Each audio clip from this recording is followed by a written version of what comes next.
প্রিয় ভিউয়ার্স, আমরা আসছি একটা তরমুজ খেতে।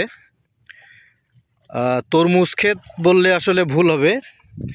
এটা একটা ঘেরের পাশে, ঘেরের যে পাড়ে উনি তরমুজের চাষ করেছেন।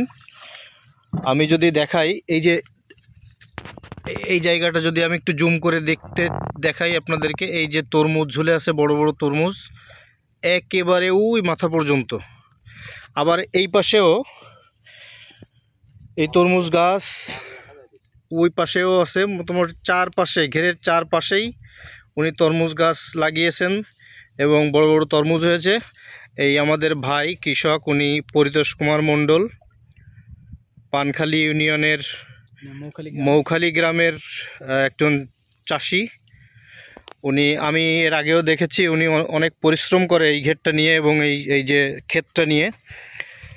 এই যে আমি যদি তরমুজ দেখাই আপনাদেরকে কাছে নিয়ে, তাহলে বুঝতে পারবেন কত বড় বড় তরমুজ। আসলে তরমুজের সিজন এখন, তরমুজের সিজন না, তারপরেও এই যে কত সুন্দর সুন্দর তরমুজ হয়েছে। এই তরমুজগুলো কাটার সময় হয়ে গেছে। উনি বলছেন যে 2-1 মধ্যে এই তরমুজগুলো বিক্রির উপযুক্ত, বা উনি বিক্রি করে দিবেন।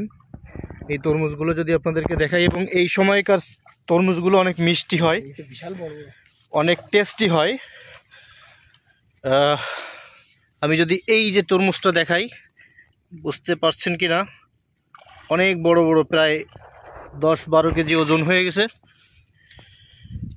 ভাই প্রচুর পরিশ্রম করে। আমরা যাওয়া আসার পথে ওনাকে দেখতে পাই যে উনি এই গাছগুলো পরিচর্যা করছেন। এইখানে ধানের ক্ষেত।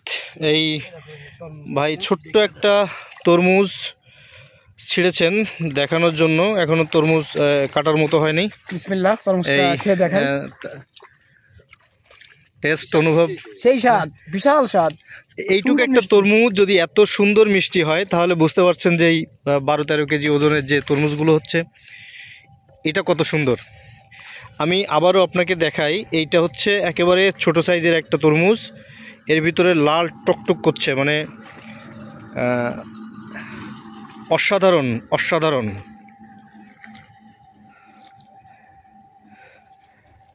ধরো তো দেখি, আমি একটু টেস্ট করে দেখি।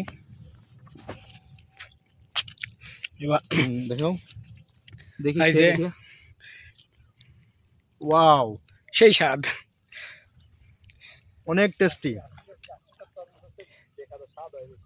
এখন আসলে তরমুজের সিজন না, তারপরেও স্বাদ। দেখেন, আমি যদি একটু দেখাই যে ছোট তরমুজ দেখেন, এই তরমুজটা কিন্তু এই যে কয়েকদিন হলো হচ্ছে, আরও আছে এরকম তরমুজ এখানে অনেক আছে, কিন্তু হাতের নাগালে নেই। যদি পানিতে নামতে পারতাম তাহলে হয়তো বা দেখাতে পারতাম। এইখানে এক জায়গায় 2টা তরমুজ দেখতে পাচ্ছেন কিনা দেখেন, এই একটা, তার পাশাপাশি আরেকটা, 2টা তরমুজ আছে। আসলে আমি একটু নিচে করে দেখানোর চেষ্টা করি, যদি আপনারা দেখুন একটু ভালো করে।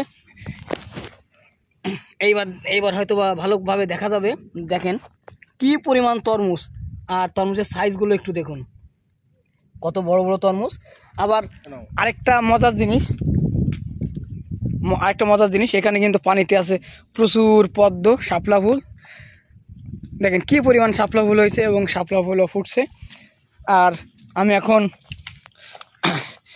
এদিকে দেখানোর চেষ্টা করব। আসলে এই ক্ষেতটা যদি ঘুরে দেখানোর চেষ্টা করি, তাহলে আমার ভিডিওটা অনেক লেন্থি হয়ে যাবে, অনেক বড় হয়ে যাবে। আমি জাস্ট এক সাইড থেকে একটু দেখাই। এখানে এই যে আরও এই একটা দেখা যাচ্ছে, এই যে ধারের কাছে তরমুজ একটা পেয়েছি। দেখেন, এটার ওজন হবে মিনিমাম 2 থেকে 3 কেজির মতো। আর এদিকে আছে আরেকটা বড়, এটা মিনিমাম 5 কেজি হবে, তারও বেশি। আর এদিকে আরও আছে, মানে তরমুজের অভাব নেই। এটা কিন্তু ভিতরে আবার ধান চাষ করা হয়েছে, মানে এটা ঘেরের ভিতরে ধান চাষ করা হয়েছে।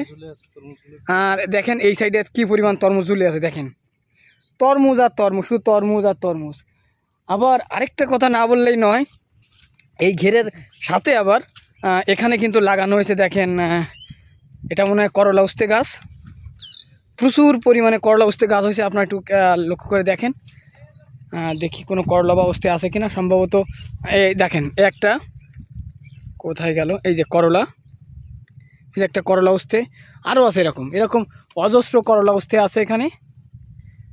আপনারা দেখুন এই যে এইখানে একটা করলা উস্তে আছে, এখানেও আছে অনেক অনেক, মানে আসলে গাছ গুনে শেষ করা যাবে না। এই একটা করলা উস্তে আমি আপনাদেরকে দেখানোর চেষ্টা করি। দেখেন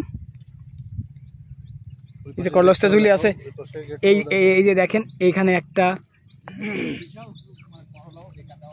করলাও হয়েছে। মানে আসলে যদি ভালোভাবে কোনো কিছুর পর লেগে থাকা যায় আসলে সফল হওয়া সম্ভব। তা এই পৈতোষ কাকার কাছ থেকে আমরা আসলে জানতে পারবো।